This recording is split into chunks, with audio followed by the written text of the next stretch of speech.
Hello everyone, this is Serious Trivia. I hope everyone's having a great holiday season as 2020 is officially coming to an end. And here on the channel, we are going to celebrate this with this 12 Days of Christmas special feature with 12 separate top 5 lists related to the game Total War 3 Kingdoms. And today, we'll be looking at 5 different exploits that are currently in the game. I'll be showing gameplays of each one, explaining how they work and why you might want to use them or avoid them. Some of these exploits are more serious than others. I'm going to list them in the order of seriousness in terms of how they affect gameplay. Some are simple quality of life that you can use to trick the system to make games a little bit smoother for you. Some will simply break the game and you should definitely avoid using at all costs. And all of these could definitely use a fix from the developers, and some of them they do know of. It does affect the game code, and some of them they have a hard time to fix. So with that said, let's kick things off with our first exploit, which I'm going to call Proxy Movement. Alrighty, to kick things off for our 5 exploits, we'll start with the first one. This one's a bit casual. I don't think it's a big issue, and I don't think it needs to get fixed. But this is called Proxy Movement. This is something I use quite a bit in many of my campaigns. Let's say right now we are in the 190 start for Sun Jian's faction. We are on turn 2. We took the early game missions, defeating the army, capturing Nan. And now we need to have our generals take the rest of the south. So typically, you would raise an army here, you would summon your generals, and they would have no movement, and you can't fight until the next turn. That's a waste of time. Instead, what you can do, let's straighten the map, is say I want to... Oh, this is straight. Okay, anyways, say I want to take the T. I need to march this way down all the way to here. But I want an army to get ready here instead of here. I don't want to waste time. I want to be able to go there as quickly as possible. So we would simply raise a force. Let's start with a general that we don't want. So for example, him, who we captured in our first battle. Now, armies that get summoned can be placed into the city and also can be placed out without moving once you put him in the city, don't click anywhere. That's really considered a move. What you want to do is get rid of the retinues. That's always a good practice. That way when you need to resummon him again in the future, he will be free because the redeployment cost is based on your retinue. You notice how he has no movement. So here we recruit another general, general number 2, a general that we want to have in the army. Let's say Huang Gai. And then we recall the first general. And all of a sudden, Huang Gai has all his movement. Now it's missing a little piece and you might be wondering why. This has to do with reach, and I think it's the first general we summoned. I believe he didn't have reach. That's interesting. We're getting a little punishment for the action, but it's not going to matter because all of a sudden you can move to exactly where you want. And you can recruit units. And for Sun Jian's faction, you can recruit mercenary units that are ready right away. And what if I want to move farther? What if I want to be in attack position next turn? I don't want to be stuck here, have to walk 2 turns. Well, rinse and repeat. Let's say we summon our dear leader Sun Jian. Notice how we hit our seasonal deployment limit. That's the number of generals we can send out per season. That's the only reason why you might want to increase this number in order to summon more things per turn. And that's really good for this trick here. So build your conscription buildings. You recall your first general and your second general suddenly have full movement. And let's say we give him units that are ready right away and have him walk down or even march down because there is no mustering on the units that you just summoned. And by next turn, you can attack your target. This trick can work up to the extent of your territory, based on how far you can summon new generals, because if you're in enemy territory, you can't summon new generals, so this trick fails. But this is a great way to get full movement on your units right away. And for factions like Sun Jian or Sun Ce with mercenary units that muster up right away, you become insanely mobile. And that's why after you use these, just get rid of them. And then you save upkeep. Let's say we wanted to attack the trade port. We probably could have done it in 1 turn. We probably could have got up general here, switch to second general, attack it, and then after we win, disband. You never pay upkeep. You just paid the recruitment cost once, and you got it, and you disband your army. It doesn't hurt your economy, and you can move on from there. It's a pretty neat trick, and I think it should stay in the game because it's actually a lot of fun, and also saves you in a pickle. If, let's say, a rebel forms and you want to get rid of it this turn, you can use this trick to summon 4 generals, with the first one being your proxy that will be recalled, and your other 3 generals will be full movement, able to take down any army that's nearby. So this is the first exploit. Let's move on to the second. Alrighty, as we move on to our second exploit, this one's going to be called Cycle Sieging. And this is the start of the 194 campaign for Cao Cao, as you have to take down this city that's owned by Lü Bu in Chen, as he has betrayed you. And this exploit is basically the idea of getting infinite ammo on siege weapons when you take down a town, and you can siege it as many times as you want in a given turn in order to take it down with just say a trebuchet. As we can delete this, delete this, delete this, delete this, delete this, delete this, and delete all of these until we just have the generals and the trebuchet. And then we take it into the city for the fight without the reinforcement, and AI does not think we can win. Reasonable, but let's jump into the fight. Alright, so we loaded into the fight, and you can see it's a very standard siege battle. Let's say we take our army this way, front and center, with all the towers inside, because why not? And we just want to put our trebuchet with flaming shot right up to the edge of our deployment zone, and we will take control of it. And all you want to do with this is not to take down any towers like you typically do. You switch on standard round if you can, and just punch a couple holes in the wall. You have how many ammo? 16. So we fire. We're trying to destroy the wall. We're only level 1, so that's not a very high level for our unit. That's okay. And when the wall breaks, obviously the unit on top are gonna die. And that's what we want to see. So we kill off. Let's see how many are left. Where did that unit go? Oh, right there. They ran this way. 70 of them left. So we killed 50. It's not displayed on the kill count. Only 3 of them are actually killed by the rocks that impacted them. So we don't actually get experience for this type of kills, but it kills rather fast. There we go. We chucked out more than 61 here. No, even more than that. 71? Yes, I think there's 49 of them left. 71. Then we can switch over to fire. This unit's in a nice place. Try to get some actual kills. That will actually increase our experience. Now, burning the town and damaging the stuff is not important. It's all about killing things. So we'll use up the rest of our 4 ammos right here. Punch a hole in another wall, try to collapse it and kill some people. Come on. Be a real shame if we fall short before the ammo. Come on, kill anyone. Okay, we killed a few. And then we're out of ammo. And then at this point, line up all your men. Go to the corner of the map. And just hit withdrawal. And you pulled out of this fight. We run, and it's a draw. Because we were the attackers, we decided to withdraw. It's just a draw. End battle. Alrighty. So we came out, nothing happened, it's a draw. Notice how they lost men. Notice how we didn't lose any movement points. Notice how we can siege again. And we go to battle again.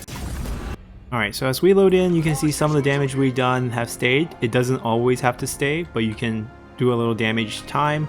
There's an interesting thing about killing units on the wall, which we'll show. This is why we're still doing this one more time, even though it's kind of obvious what we plan to do with Cycle Sieging. Look at all the archer units. You notice something?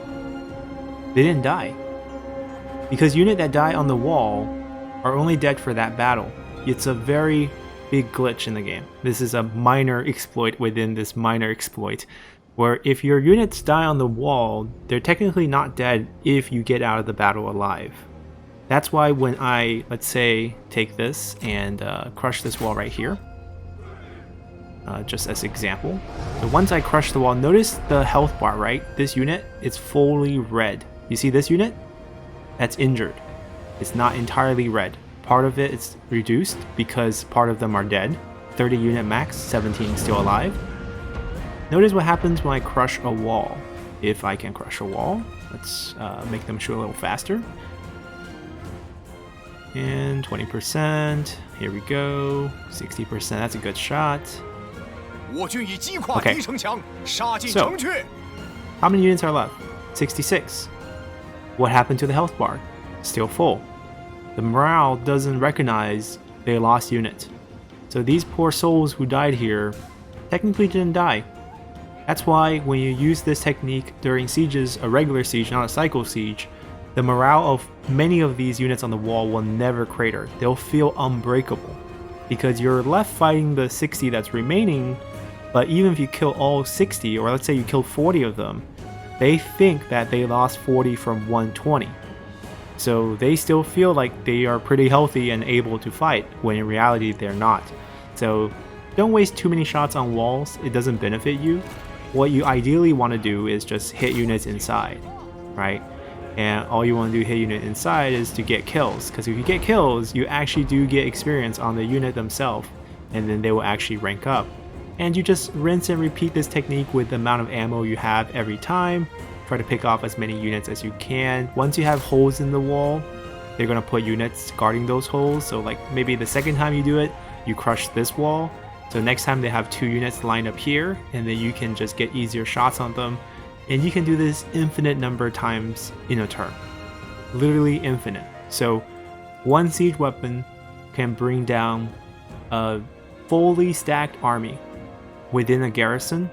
Let's say there is an administrator garrison, there is a military infrastructure garrison, there is the base garrison of the settlement, there is a full army on top. So 42 unit stack, you call it a doom stack, whatever you want. Bring 1 trebuchet with no burn officers, nothing special, 11 ammo. You can beat it with enough time. And that's the way to do cycle sieging. This obviously can be fixed a little if you change up. You can do this many ways. So the way I suggested with taking away siege weapons and use them as a military supply trade-off that we mentioned in a couple previous episodes, that's a great way to fix this. Or perhaps just make an attack cost a movement, and therefore you have 1 attack here in the siege, and once you used it, you can't do it again. Now there's going to be repercussions in open field battle, but maybe make a special rule for siege battles, because pulling out of a siege battle is a lot easier to do than pulling out of open field battle. So that's our second exploit. Let's move on to our third one. Now, as for our third exploit here, things are going to get a little bit more serious, as this exploit is actually quite powerful and something that definitely should get patched out. So here we are in a Menghuo campaign, and the reason why we picked Menghuo campaign is because everyone loves elephants. And we have some Nanzhong elephants here, and we only have 2, because if we want to recruit more, we can't, since there is a recruitment limit on these powerful beasts, and that can only be increased through the use of the reforms or certain buildings that you can build in your settlements to control how powerful you can become in the early game. But what if I want more than 2 in the early game? I don't want to wait. Well, there's a couple ways to defeat recruitment limits that's in the game, whether you're playing as one of the Nanman forces or perhaps as the bandit faction that has recruitment limit on special units that are gained through the reform bandit network. Well, here's 2 options you have. First thing you can do is simply put your character with the retinue on cooldown. So what I mean by that is we recall Menghuo. And when you recall a general, he goes on 1 turn cooldown, which you can see right here. When he's on cooldown, he does not exist in your faction, at least in terms of how the code of the game reads him. And that means his retinue is no longer part of your faction, and you can recruit 2 elephants. Of course, by next turn, Menghuo will be available once again, and you can recruit him back into the army. So if we just run this army down, because we're about to get attacked, just to hide and end turn. Alrighty, so we didn't get to the next turn as they have come to attack us, and this is good because this can show us the second part of how to defeat this recruitment limit, and that is instead of putting your whole general and retinue on cooldown, you want to put the unit on cooldown. So how do we put a unit on cooldown in the game? You get the unit wiped out. In Total War 3 Kingdoms, the retinue system is not like most other Total War games where if a unit get wiped out, you have to pay to recruit the unit again. In this system for this game, when your unit is wiped, they go on a 2-turn cooldown before they bounce back and restart their mustering. So the unit you pay for is always there. Therefore, we can purposely lose these elephants in battle, and by next turn, we can recruit new ones. And this is the best way to get 6 elephants on one general, because using the other method where you have to put the whole general on cooldown, that's good for giving 2 elephants or whatever your limit is to each of your generals. So let me quickly fight this one in the battle. We'll win this one pretty easily. We have towers, and then we'll jump back to the end. But one thing you need to do is get all 6 of your elephants killed in this battle. That is crucial. So let's jump into the fight. Alrighty, so we survived that battle. A few issues. This one didn't get completely wiped out, but as you can see, it has 0 units left, so I don't know what happened here, but this one worked, so we'll see if this is just a display bug, because I did get all of them killed. So let's just pick ransom. 放了吧，无法为我军所用。 And if we take a look at things now, okay, so I don't know why this one didn't get wiped out completely. It should have been like this, but even in this case, we can still showcase what we want to do with this. Assuming both of them got wiped out, we would have been reset to a certain amount of elephants. If you look at the recruitment, we can recruit one more to make up for the lost one. So I can recruit that one here, so now I have 3 on him, and I can also summon back Meng Huo in the future once we have enough money. We can't, and then we have 5 when the recruitment limit only allows 2 to begin with. So this is something you can rinse and repeat. For example, if I take this army with say 5 elephants, march it to attack an iron mine with towers, I can easily win that battle, but I don't exit the battle right after. I line up my 5 elephants outside the towers, let the towers kill all my elephants, and after that I can recruit 2 new elephants into the army and rinse and repeat on every settlement or every battle you fight, and you have a whole army of elephants before you know it, even though recruitment limit said you can only have 2. And this is a great way to go around this system. Now the developers know of this bug and exploit, and I think they're looking to fix it. This was first introduced during the Bandit revamp, during A World Betrays release, so it's been a while. It's not the easiest fix, because I think with game logic, it's very hard for them to check certain things, like when characters go on cooldown or when units go on cooldown, because technically you don't own this unit anymore when it's being knocked out like this. So this is quite hard to fix. This is something that you have control over. This is a user-controlled exploit that you can avoid doing or enjoy doing. If you enjoy running an army full of elephants and tigers on the early stages of your Naman campaign, this is a great tool to use. So that's going to do it for this 3rd exploit, and let's go on and look at our next one. Alrighty, so we're on to our 4th exploit, and this one's about looping and also about capture points. It's a little bit of both. So we talked about looping many times on the channel, showcased it in a lot of early game playbook videos, showcased it as our Art of War, and here we have an impossible battle. We have 6 enemy generals, which we don't even see. Oh, there's 4 of them. There we go. And each of them I have given their special faction unique units. So Cao Cao will be bringing his 6 tiger and leopards.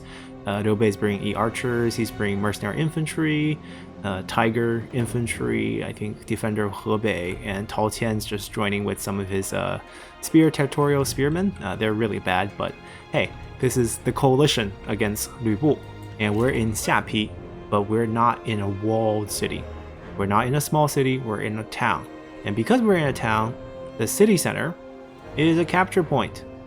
Therefore, when we lose it, we lose morale. But for us, we are unbreakable, so we never lose morale. And because defenders have the timer as their advantage, you can see it right here, I just have to run away from the enemy forever. They can never get to me. I have much more speed than most cavalry units since I have red hair. I'm unbreakable because I have the Sky Piercer, and I can loop around the town, let the towers kill them if I want, or just ignore them. Run to the corner. Chill in the corner. In 40 minutes, it's a draw. And that's it. They can take whatever they want inside the city, or they can just, loiter around outside, get shot by the arrow towers, and take damage. Look at this unit. Poor guy. Can shoot on the walk, can walk around and shoot at the same time, but right now, no targets. Poor guy's just getting shot up by the towers. And the best way to fix this is to change all capture points to victory points. The ones you have in walled cities, where if the AI or you take it down in 200 seconds, you don't retake it, they win the game. That's the way it should be, because right now, this is just plain silly. You are just going to be running around as a defender, and they can never take the town away from you. And sometimes you can even win. Look at that unit, poor guy already routed. I mean, given that he's a territorial spearman, of course, but we just chill. If we want to recapture some towers, we can, or we just let it time out, and then let them re-siege us, and retake the city in the same exact manner, where half of their units gonna die. Rinse and repeat until most of the units are dead, and then we just go in and kill them with Blue Bull, and we win the battle, which is utterly ridiculous given that I gave them a double stack, gave them 42 units of elite units, and they can't do a thing against me, even if they capture the center right here. They're gonna capture it very, very soon, if they even try. Even the AI knows this is not worth taking. Look at that unit, it's like, no, we don't really want it. And just keep going. And that's a major exploit. I think this one really needs fixing, because I know you guys are tired of seeing me do this, and I'm tired of doing it myself in campaigns. I've been staying away from looping. Sometimes it does come in handy. There's a settlement you really don't want to lose, or you have a really tough early game start on legendary difficulty, and you simply want to overcome it with this technique against the enemy army. This works very, very well. If they go inside and don't want to come outside, or in this case, if they take all the towers, you can easily retake them if you want, or don't get shot because we're the only unit on the map. And if you have a garrison inside the town, you can sacrifice them or just run them to a corner, hide them in a forest. The AI won't see them. They'll only see your general running around, and you can preserve your force that way. Obviously, having good speed and having good morale is a requirement for this strategy. That's why Unbreakable is very, very powerful, because you can use them for this. Commanders, otherwise pretty useless. You can give them mobility as a skill.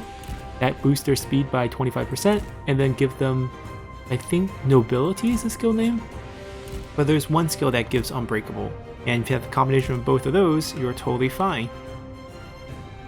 Wow, this is winter, isn't it? This house is getting very, very toasty. Anyhow, this is our fourth exploit. This is definitely a major one, and we'll end this one right here because there's really nothing else to see. They can't catch us in the next 30 minutes, and they'll time out and get a draw. So we'll move on from here and talk about our last one. Alrighty, so for our final exploit here, I have something that's called Overpromising, and this is very easy to showcase with Liu Bei. This is the start of the 194 campaign for Liu Bei. We haven't done anything except for a few diplomatic deals, so you might notice that we are making a lot of negative income. And the reason for that is because I've been making some deals in diplomacy, namely with our neighbors to the north, Kongrong, who starts out in 194 very happy with us. The base attitude at the beginning is 170, and we've been giving him these promises of money per turn. From the very first deal we made, I promised him everything I was going to make. 922. My income hit 0. At that point, you would think we no longer can offer him payments in deals, but that's not true. The game allows you to go into debt, 450 at a time. And when I do this, I get 6.9 value. Now, typically you want this at increments of 0, 5, and 15 to maximize your returns, but since we have no intention of really getting the exact amounts here, we're just going to accept the 6.9 here, because why not? And we get 25 points of, increased trending for him. And you might notice, trending is going up. It's trending towards 295, huge number, but it's not reflected at the current attitude. So how do we fix this? Well, if you want to ever refresh the current attitude, just make him an instantaneous deal, like a single payment. So let's make him payment of 1 copper coin, and we send it that way. See, it went up to 201. It didn't go up all the way to trending because it takes many turns to hit that trending amount. So all we have to do is mimic another turn by giving him another deal of 1 copper coin. And you can see his trending has gone up to 224. Or his current, not his trending. Trending is going to stay put unless we change it. So we make another payment. And you can see that Kongrong is at 242. And maybe we want to increase to over 300. So let's promise him another 450 because we can keep promising all these. You might think, what happens when you can't pay it? That's not going to happen. Don't worry. We're never going to pay him. You could cancel it. That's something you could do, but that's going to hurt relationship, of course. And we don't want any hard feelings when what we really want is confederate him. So we just do a couple of current turn deals. It's at 261. We probably need to do 2 more of these. Maybe 3, but we'll get there.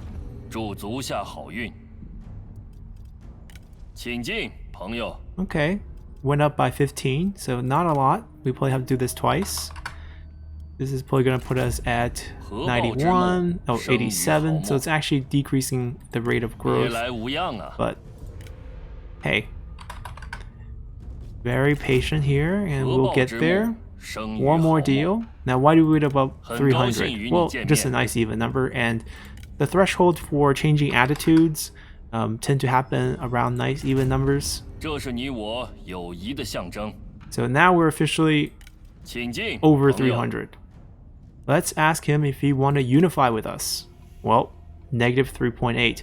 You might think this is a never, but the game does a funny thing. If you have a single digit diplomatic attitude that's against you, like in this case, we have 3.8, because there's always a base opinion that's negative for Confederation. 50 seems to be the lowest you can get it to. I'm sure if we're patient and just keep boosting his number, we can eventually work past this and make this positive, or just get a ultimatum. Why not? When you are at single digit, the AI always says yes. Deal signed. Guess what happened to all the per turn deals we just signed? It disappeared. Our income bounced back, and we're stronger than ever. Look at us. We confederated Kongrong on turn 1. We haven't done a thing. We took his faction over, we took him over, and it's not even done because we can jump back in diplomacy. Sure, we're untrustworthy. There's 1.1 point against us for every deal we make. That sounds like something, but it's really nothing if we can overpromise, right? Let's find someone who might not hate unification because there's no cooldown to confederation. There's a cooldown to annexing vassals. So Gong Sun Zan, lovely Gong Sun Zan, our former classmate in Lu Zhi's class. Gong Sun Zan. But right now, if we offer it, it's 19.8. You see the problem? It's 60 points, right? 60 points, not good enough. We can lower this to a single digit, then we can offer ultimatum and absorb him. He doesn't care about us being untrustworthy. Not for this confederation. You notice here there's no punishment for being untrustworthy. So how does that hurt us? Well, when we offer him stuff, or in particular when we ask for stuff back, that's when it really hurt. There's the respectability here. The negative 1.1 is the 11 points divided by 10. Now, depending on their personality, sometimes it's going to be more, sometimes it's going to be less. Some characters who are trusting or naive, that's based on the line here, wouldn't even care. But for us, all that really matters is we can ask him to take our money and repeat until we boost his attitude beyond 250, beyond 300, so that his opinion of the idea will drop to 50, and our military strength at the beginning is over 40, therefore it's a single digit number, issue ultimatum, absorb another faction, and with the prestige we'll rank up. We'll get more armies because we're taking their turn 1 armies. And then we move on to the next faction, and the next faction, and the next faction. And you can technically win the game this way on turn 1. I've seen people do it. Now obviously we're not going to spend the time to do this, but it's totally possible to use Liu Bei, who has Confederation on turn 1. He's very unique this way. There's no other faction with this ability.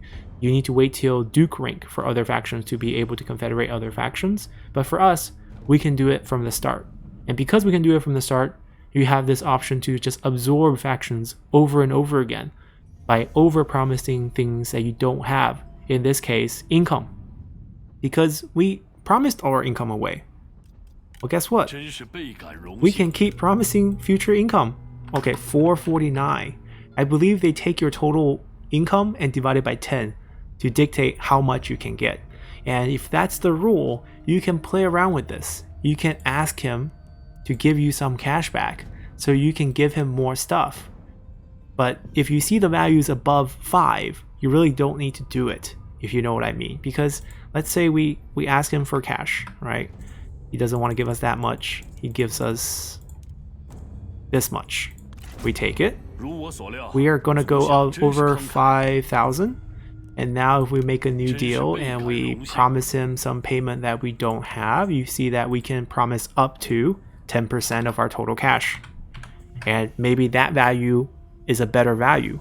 Like if you can get 15 points exactly each time, sure, that's the fastest way to boost the relationship up and you can speed up this process. But to be honest, if you have the patience to use this technique to absorb factions, you don't mind going up by 7.1 versus 6.1. Of course, it's not going to make a difference at all in the attitude change. If you see 4.9, then definitely play around with how much money you're offering so that you can offer enough to at least get 5.0. 5.0, 15.0 are the two thresholds you need to be mindful of, and that's about it. And rinse and repeat until you conquer all of China this way. And if you have enemies, you can't make deal with them. So that's one issue. So for example, we are in a war with Zanba at the start. So I can't really confederate him. And also different subcultures. So he's a bandit subculture, for example. Maybe just offer him a bunch of things to peace out. Items. Who needs item when you can just conquer everyone with diplomacy? This is a huge loophole in diplomacy where you're allowed to overpromise income, which I understand facilitates some deal making, but if the first deal will not allow you to go to the negative, right? Because our first deal, we offered up everything we had and went to 0. And then when we're at 0, you're able to offer up to 1/10 of your cash holding. That's a flaw. You can't do that because then you'll just be repeatedly overpromising to get attitude change that typically would not refresh because trending takes a long time, so you get punished for that. But if you just simply make a 1 copper coin donation, that refreshes the trending and you can get to your maximum amount of your overpromise. You can get 1,000 trending and then make that the current on the same turn, as long as you're patient. And that kind of ruins the point of this. So this is a very bad exploit. Obviously, user choice, and if you do go down this route, you pretty much end the game. So it doesn't really hurt gameplay, but it's definitely something that can be easily patched up by not allowing people to overpromise. So that's our last exploit, and this 5 list of exploits will kind of end the phase 1 of our 12-day celebration, where we talked about changes to the game, the future of the game, the current state of the game, and where I hope the game will go in the future. The next phase, the next 6 days, will be much more fun. We'll talk about new character art, generals and famous historical figures that I feel like deserve artworks in the game. And starting tomorrow, we'll list out the top 5 Shu generals who deserves a portrait who currently don't have one. So hopefully I enjoyed these ones, and come back tomorrow and we'll kick off a brand new series as we herald in the new year. Until then, bye!